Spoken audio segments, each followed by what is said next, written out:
जय हिंद साथियों, मैं लेकर आया हूं प्रकाश के महत्वपूर्ण क्वेश्चन। इस वीडियो में देखेंगे प्रकाश क्या है, व्हाट इज लाइट, और प्रकाश का स्रोत क्या है, सोर्स ऑफ लाइट।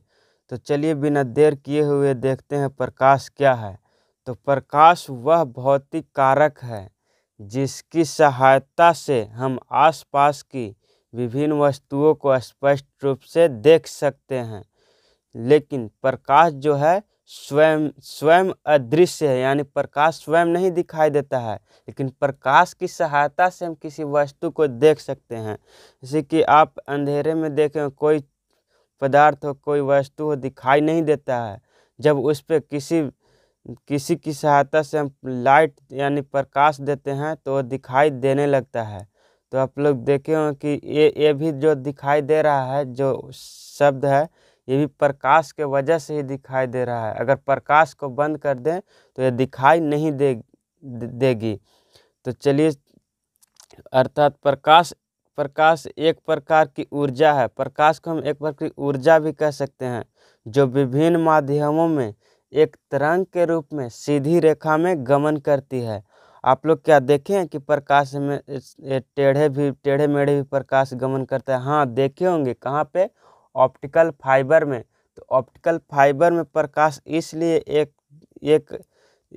ओर से दूसरी ओर जाता है क्योंकि उसमें एक तरह से शीशे की यानी अपवर्तित यानी परिवर्तित लेंस लगा रहता है उसमें। तो यहाँ ऑप्टिकल फाइबर में आप लोग देखे होंगे कि यहाँ से प्रकाश जाती है, यहाँ टकराने के बाद इस पर टकराती है, इस तरह से टकराते हुए पुनः बाहर आ जाती है।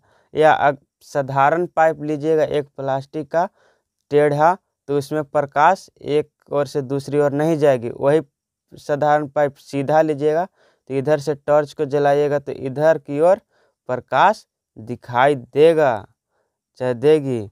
तो अब देख लेते हैं महत्वपूर्ण पॉइंट यानी इम्पोर्टेंट पॉइंट। तो प्रकाश एक विद्युत चुंबकीय तरंग है।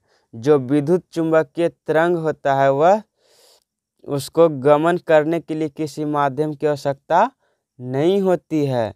यानी कह सकते हैं कि प्रकाश एक विद्युत चुंबकीय तरंग है और वह विद्युत चुंबकीय तरंग को गमन करने के लिए किसी माध्यम की आवश्यकता नहीं होती है। तो आगे देखते हैं प्रकाश के स्रोत, सोर्स ऑफ लाइट। प्रकाश के स्रोत को दो भागों में बांटा जा सकता है या बांटा गया है। ये पहला देख लेते हैं, प्रदीप्त प्रकाश स्रोत। इसे प्रदीप्त को कहते हैं, दीप्यमान प्रकाश स्रोत भी कहते हैं। दीप्यमान नहीं, दीप्तिमान। दूसरा को अप्रदीप्त प्रकाश स्रोत या अदीप्तिमान प्रकाश स्रोत भी कहते हैं। तो चलिए बिना देर किए हुए आगे बताते हैं प्रदीप्त प्रकाश स्रोत। तो अभी तक इस वीडियो को लाइक नहीं किए हैं तो लाइक कर दीजिए और साथ ही साथ सब्सक्राइब करके बेल आइकन को प्रेस कर दें, क्योंकि आपको इसी तरह के अलग नई वीडियो आपको देखने को मिलती रहेगी। तो चलिए शुरू करते हैं प्रदीप्त प्रकाश स्रोत।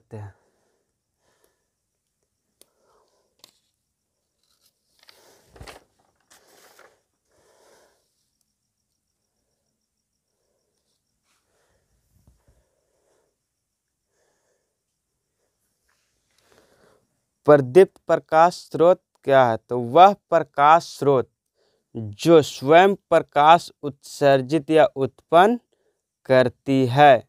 तो वैसे प्रकाश स्रोत को प्रदीप्त या दीप्तिमान प्रकाश स्रोत कहते हैं। जैसे सूर्य, तारे, बिजली का जलता बल्ब या विद्युत बल्ब या मोमबत्ती, ये सब जो है स्वयं प्रकाश उत्सर्जित या उत्पन्न करती है और इसीलिए इसे प्रदीप्त या दीप्तिमान प्रकाश स्रोत कहा जाता है। तो अब दूसरा देखते हैं अप्रदीप्त प्रकाश स्रोत। अप्रदीप्त प्रकाश स्रोत क्या है?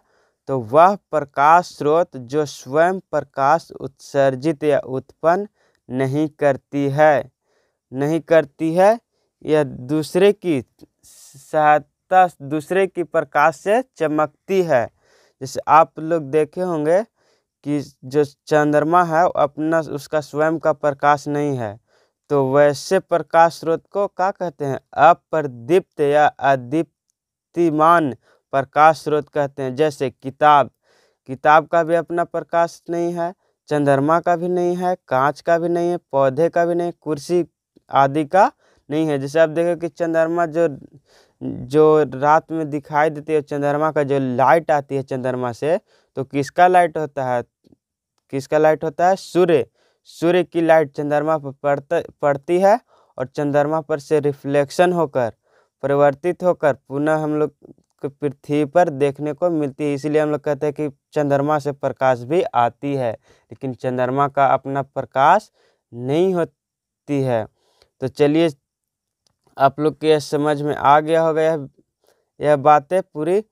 तो आप लोग को समझ में आ गया है तो इस वीडियो को लाइक कर दीजिए और लाइक के साथ साथ सब्सक्राइब करके बेल आइकन को प्रेस कर दीजिए, क्योंकि आपको इसी तरह के नए नए वीडियो का नोटिफिकेशन आपको इसी तरह मिलती रहेगी। जय हिंद।